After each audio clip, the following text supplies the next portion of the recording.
Welcome to This Point Sports Report. I'm Ryan McDonald, once again joined by Michael Gilliland. Michael, how you doing? Good. How are you doing, Ryan? Hey, I'm doing pretty well. So the viewers listened in last time and heard us do a little college football preview, went through the preseason rankings, went through some of the conferences, picking out who the better teams in the conferences were, who had a best chance of winning the championship in our eyes. But now we want to go through, we want to kind of do a coach's hot seat. And we've each identified a couple coaches at the schools where they've been for a few years, for most of them. And we've put them on what we like to put as our color-coded hot seat. So we've got red as it being very hot. Orange is it's getting pretty warm. They could be fired. A yellow, which they're in caution, but it's not bad. And then green, I think, and Michael, we think they're safe. But some people have been talking about them as a coach who could be getting into some warmer water here come pretty soon. Michael, do you want to start us off with one of your red hot seats? I think one of my red hot seats for me personally has to be with Butch Jones. Expectations, his motto has been brick by brick for the last couple of years. Well, they should have a very nicely built house by now, and if that house... if an SEC East championship isn't coming out of that front door, I think it's going to be very tough for him to continue. Now, if it comes down to the last game of the season and they lose and they just are barely out of it, I think that's one thing. But there are very high expectations. They're ranked preseason top 10, coming in at number 10, and if it doesn't happen now, I'm not sure when it will happen for Tennessee, because there have been a number of players. They've played a lot of underclassmen through the years, and now they've grown up and matured. So if they falter this season, I wouldn't be surprised at all if Butch Jones lost his job. Yeah, we've seen turnover there at Tennessee when coaches are still winning. But as you mentioned that an SEC title might be what is required to keep the seat. Do you think an SEC title is kind of what the benchmark is, what they need, what is required to keep a seat? I'm not sure if an overall SEC championship will take, if that's what it'll take for him to keep his job. I think he at least needs to win the SEC East. We all know that Alabama is in the West, and they're always going to be a formidable opponent. Tennessee actually plays Alabama at home this year. They have every opportunity to prove themselves. They've been playing Alabama pretty tough at home the last few years, and I think it's a tremendous opportunity. And I actually am going to go out on a limb and say that they actually do win that game, and Butch Jones will be coaching for another season. It could just be that one game that saves his job, but if they're able to beat Alabama, you would expect much bigger things for them for the rest of the season. Yeah, I think Tennessee needs anything above 9 wins to keep his job. 10 wins preferably. They did go win 10 last year. Anything under 9, I think he does lose his job. I find it interesting, though, that you bring up the Alabama as kind of the benchmark for success and what keeps his job. Going on that same basis, I'm going to bring up a guy that's on my red hot seat, and that is Charlie Strong at Texas. He's overall 11-14. He had 6 wins his first year, 5 wins last year. And what many people believed is that he would be fired.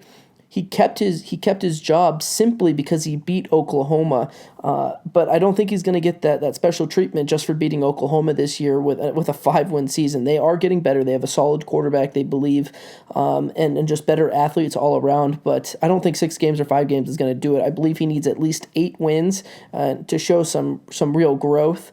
But it's not going to be easy starting off against Notre Dame.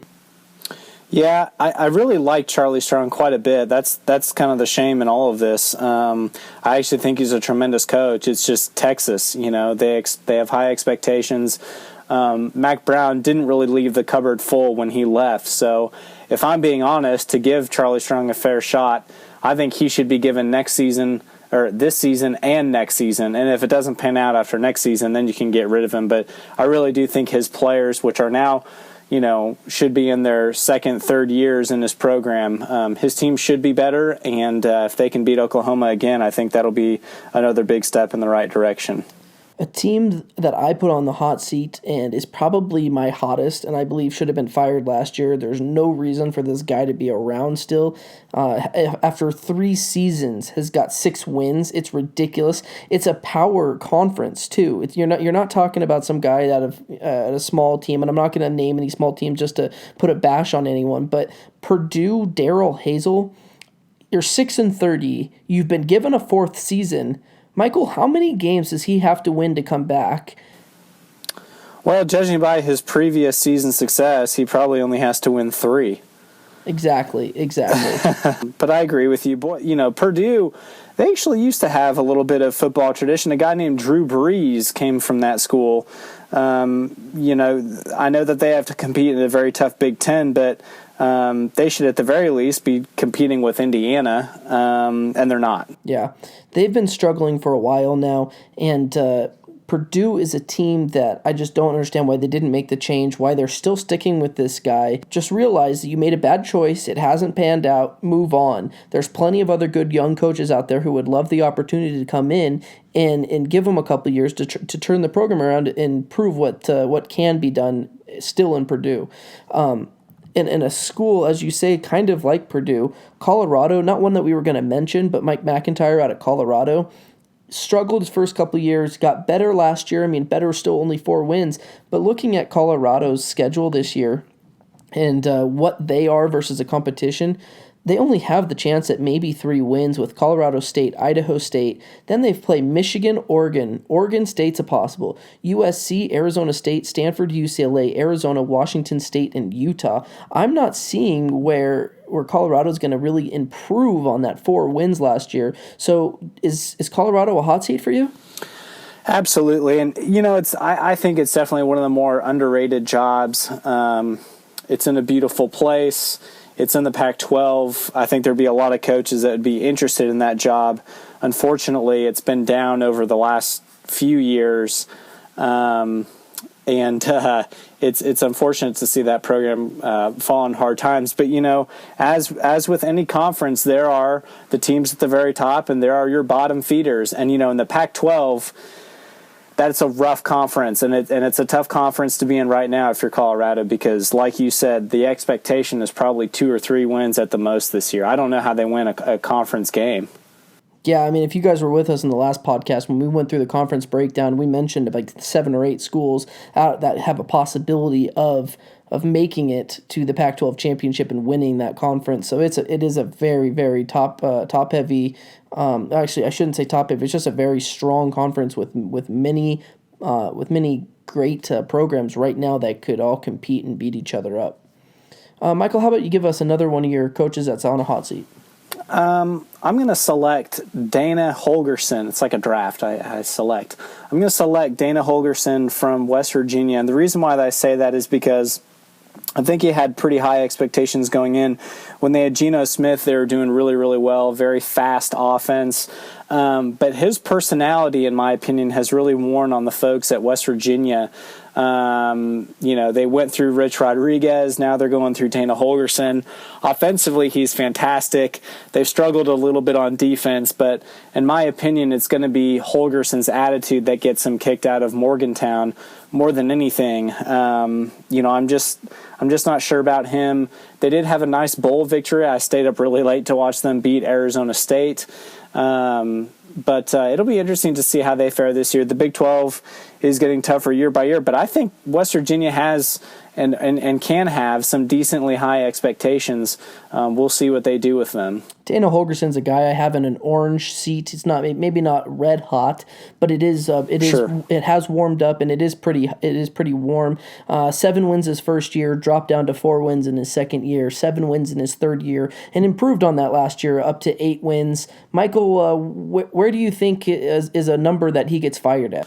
I think he'd get fired at 6. I think if they're below 500, I think they'd get rid of him. As you mentioned, they are improving. They did win 8 games last year, so that's definitely something that they can build on. Their quarterback is returning.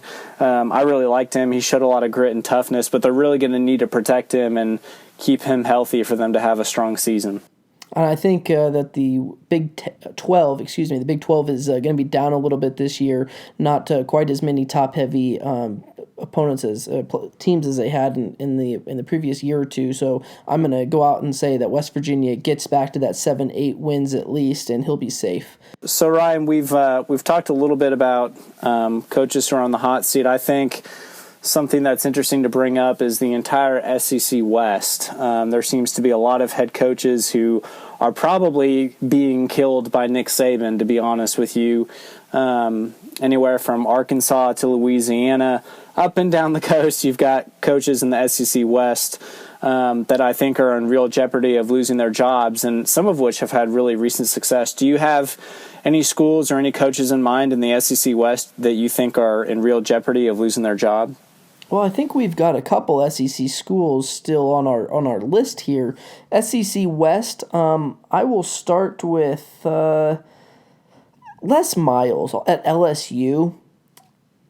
It's not a guy that's on a hot seat. I've got him in yellow, just above the green safe zone, only because, as you mentioned to me earlier, the fact that his contract is just too hard to get him out of. We saw him in a spot last year where we thought he was going to be fired, but it just didn't happen. He needs to win some games this year, which I think they will. I think this is a pretty decent team, but that's a guy that is not necessarily on the hot seat for me, but has struggled with Alabama at times. Sure. And another school I think worth mentioning in the SEC West is Arkansas and Brett Bielema. I know that they've really been improving. They've had a very strong running attack the last few years. His team's definitely on the rise, but I would say the folks down in Arkansas, Pig Suey, are getting a little bit tired. You'd like to see them break through at some point. You know, they've kind of been the redheaded stepchild of the SEC West behind, well, maybe not anymore, Auburn, Alabama, LSU, and I think their fans are really expecting a big leap this year, and I hope to see them do it. It'd be nice to see some new skin in the game in the SEC West. 3 wins his first year, 7 wins his second year, 8 wins last year. I think anywhere in that 7 to 8 game wins, he's safe. We'll probably see him back again next year, but who knows? It's the SEC, and you never quite know what's going to shake out over there. Kentucky, Mark Stoops, coming into his 4th year. I can't believe it's already been 4 years. He's on an orange seat for me, not red, but orange. 2 wins his first year, 5 wins his second year, and 5 wins last year. Even with 5 wins again this year, that might be a place where they say, you know what, not good enough, just because it's the SEC. But you have to also, as you've mentioned, you have to take into consideration the teams that they're going against. 5 wins, it's actually still pretty pathetic. Kentucky should be able to, over a certain time, with getting the right players, they should be able to get over the 5-win margin. I think they need to make a bowl game and still show improvement. I'm not saying they need 8 wins, but go 6-6, get to a bowl game, show some improvement, and Mark Stoops will be safe. Yeah, and to be honest, Ryan, they're lucky to have Mark Stoops as a head coach. To be fair, I mean, Kentucky's a basketball school. 5 wins, I'd like to say 5 wins is good enough at Kentucky. I agree with you. It's the SEC, so the leashes are a little bit short for head coaches. But in all honesty, it's Kentucky of all places. And, I'm not sure how strongly he can recruit against some of these top-tier programs within that conference. But I do agree with you. It would be nice to see them get into a bowl game, maybe win the bowl game, finish with 7 seasons. I think that would be a successful year for Kentucky. And I'm not sure any more than 7 wins for them on a yearly basis is asking necessarily too much. Yeah, and I think that's about feasible for them. I will take that back a little bit and say that he has 2 more years to get him to a bowl game. But you need to start showing some more improvement. You've done that over the last year. You kind of plateaued a little bit with the same wins. Get us to a bowl game in the next 2 years. Texas A&M is a team that I put in still in that orange, but almost on the red. Kevin Sumlin over there. This has nothing to do with his win rate. He's 36-16. That's 11 wins, 9 wins, 8 wins, 8 wins. Yes, it went down over the first 3 years. It stayed at 8 wins last year. It's the off the field issues, and they've had many that have put him in this hot seat. So is he safe? regardless of wins? I think it's going to take at least 8 wins for him to keep his job, which I think is feasible. I think that's a very low bar. It is the SEC West, though. Mississippi State did have quarterback turnover. Auburn's been struggling. I think 8 wins is definitely doable. But at the same time, you got to wonder, why are all these top-tier quarterbacks transferring from your school? That has to be troubling to a fan base when you look at your program when he was touted as this offensive genius coming out of Houston. You're right, they've averaged 9 wins over the last 4 seasons, but that win total has consistently dropped. We'll see what they end up doing this year. I think the SEC West is more wide open than people think. And for a lot of guys, this could be a game changer as far as their careers are concerned. And I do like Kevin Sumlin. I think he's a great coach. But you're right. You start to become a product of things that happen off the field, and you are held responsible for those. So for that, Kevin Sumlin, he's going to need to have his players keep their noses clean. And on his end, he's going to have to win at least 8 games. I believe you have one more SEC school on your hot list, Michael. Yeah, and ironically, it was the school I thought that was going to make some pretty big waves last year with Will Muschamp as their defensive coordinator, and that is the Auburn Tigers. It's a pretty sad story, but it's a consistent story. We remember this guy named Gene Chizik who won a national title with Cam Newton a few years ago. Well, he ended up getting canned after an 8-5 and then a 3-9 season. I think Gus Malzahn is headed down that territory. They had high expectations for I believe he was true freshman. Correct me if I'm wrong, Ryan. Jeremy Johnson, he was, yep. Their quarterback that they brought in, and he really struggled out of the gate. And I really think that Gus is, if the seat isn't hot, it's getting there, and it's getting there quickly, and that's mainly because he's in the great state of Alabama.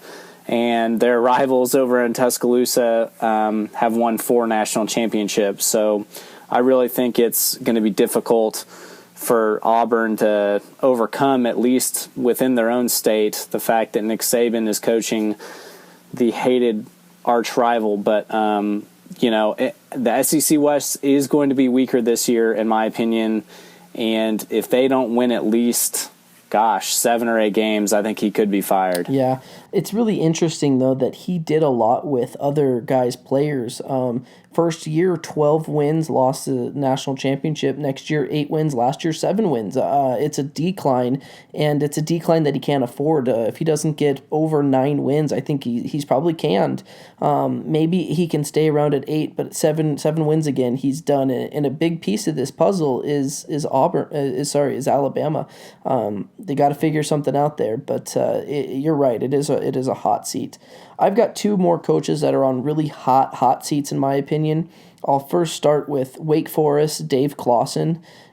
He's been there, I believe, for 2 seasons, and he went 3-9 in both seasons with an overall record of 6-18. This is his 3rd year. He's got to find a way to show improvement. That's all I'm asking is improvement. Maybe 4 will be enough. Their guys will decide that. 5, I believe, is. But definitely he has to show improvement because the previous coach kind of got fired for that same reason, that there was no improvement. Wake Forest is a tough place to win at, like many of these other programs. But guess what? You're hired to win. So show improvement, win some games.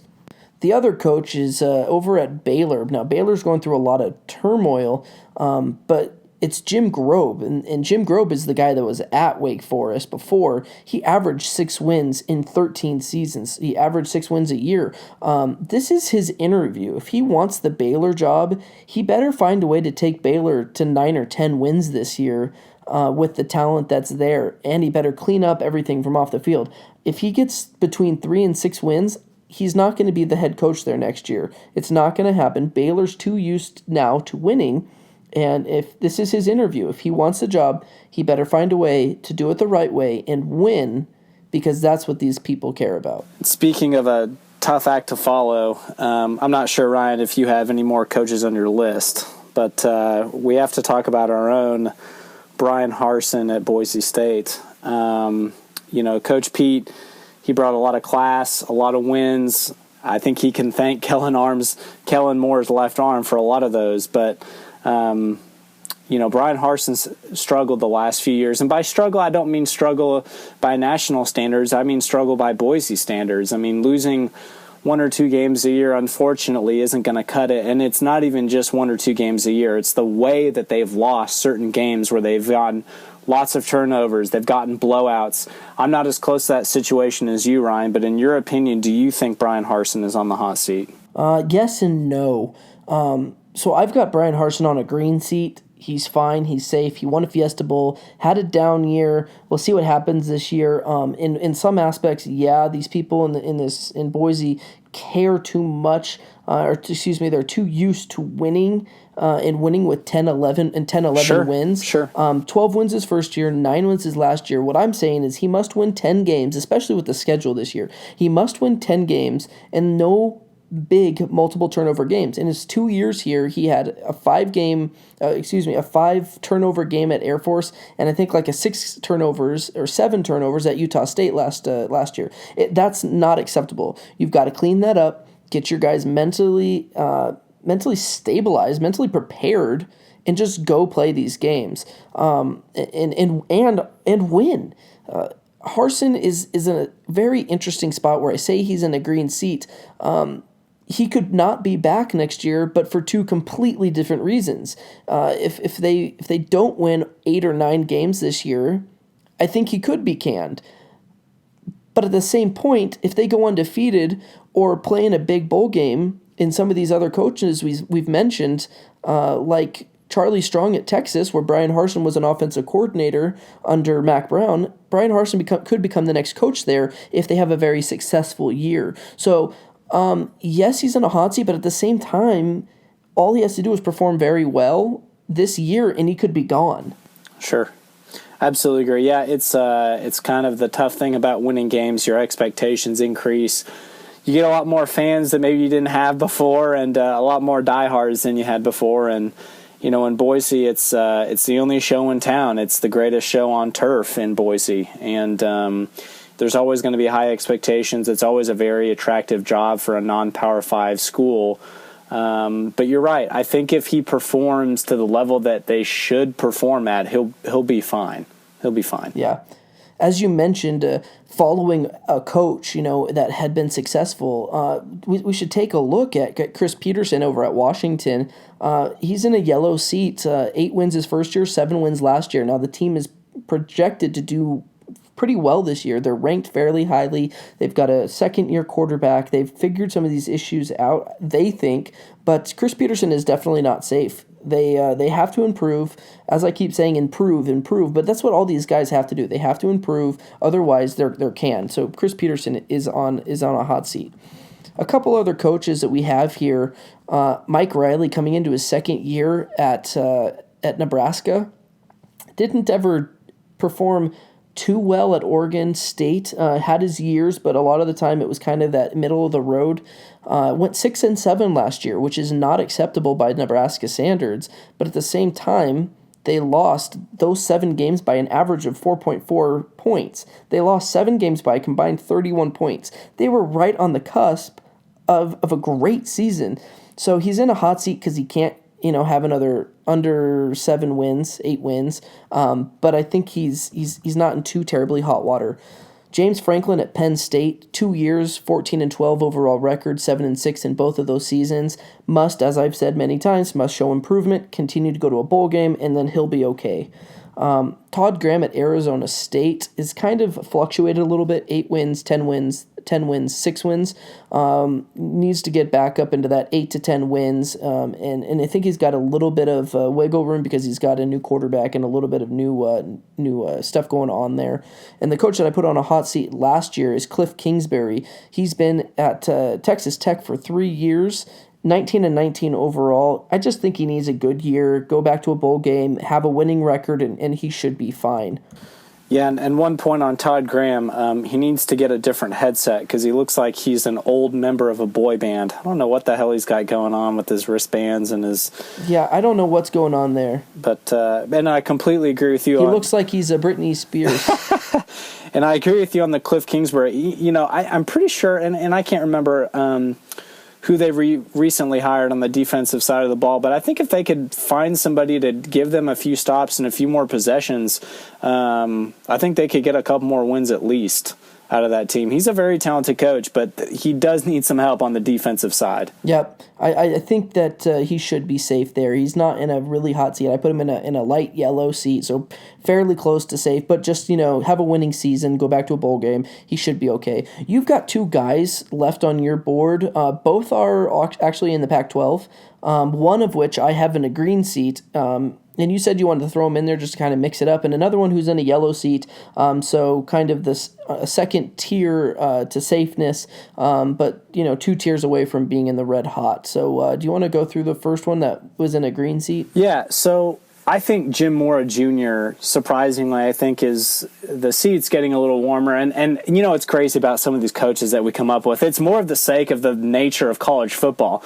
Some of these coaches haven't really been doing that bad of a job, but people's expectations are so high, and they expect their team to do so well every single year that if they don't after 3 or 4 years, then all of a sudden they're right on the hot seat. And I think that's probably the case for Jim Mora. I do think expectations are a little bit higher in Westwood, given they do have the chosen Josh Rosen as their quarterback.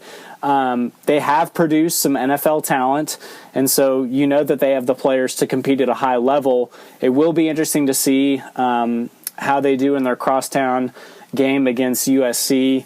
I actually think that they should win the South, and they should go to the Pac-12 championship game. Whether they win it against maybe a Stanford, maybe if Washington comes out of the North, is yet to be seen. But I think expectations are very high at UCLA, and I think if he struggles, I think there's a good chance that he could be fired or at least maybe given one more season and then he's out. Yep. 9 wins his first year, then followed by 2 back-to-back 10-win seasons. Last year, they fell off a little bit and had his worst season of only 8 wins. But, we're still talking an 8-win season. I think he does need to get back to that 9 to 10 wins. They have a lot of pieces that are returning. They do lose a few big pieces, but Rosen's back, and I think UCLA is a team that will be right back in that 9 to 10 win. Sure. The other school you had there was Arizona. I had Arizona in there because, well, I think it's probably more of the nature of Rich Rodriguez than anybody else. Now, Arizona has had some decent teams, and I think Rich Rodriguez has done what he's done with good teams is pretty typical of his career. I think early on, I think he won a decent number of games, and since then has fallen off a little bit.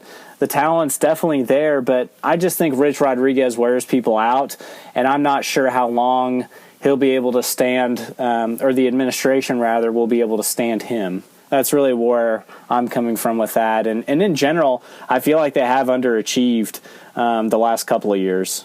Yep. 8 wins his first 2 seasons, 10 wins, and then 7 wins last year. He's kind of in that same area. 8, 9 wins, he'll be safe. Anything around 7 or fewer, it's probably starting to get a little warmer, but all things considered, he should be okay. That pretty much wraps up our coach's hot seat. Just to go through a couple of these guys again that are in the real hot water: Auburn, Purdue, Baylor, Texas, and Wake Forest. So that's Darrell Hazel, Jim Grobe, Charlie Strong, Dave Clawson, and over at Auburn is Gus Malzahn. I almost said Gene Chizik. Gus Malzahn over at Auburn. So those are the guys that are in real hot water, and we'll see what they can do. As I said many times in this, show improvement, get to a bowl game, and most of these guys should be pretty safe. Thanks for coming in and joining us, Michael, tonight. We really appreciate you taking the time. Absolutely. Always good talking to you. It was great talking with you as well. Listeners, thanks for tuning in. We'll have a new podcast coming up next week going over a preview of some of the biggest games in Week 1 where Michael and Marcus will join me again. Until then, thank you for listening. Have a great weekend, and we'll see you guys soon. Thanks again.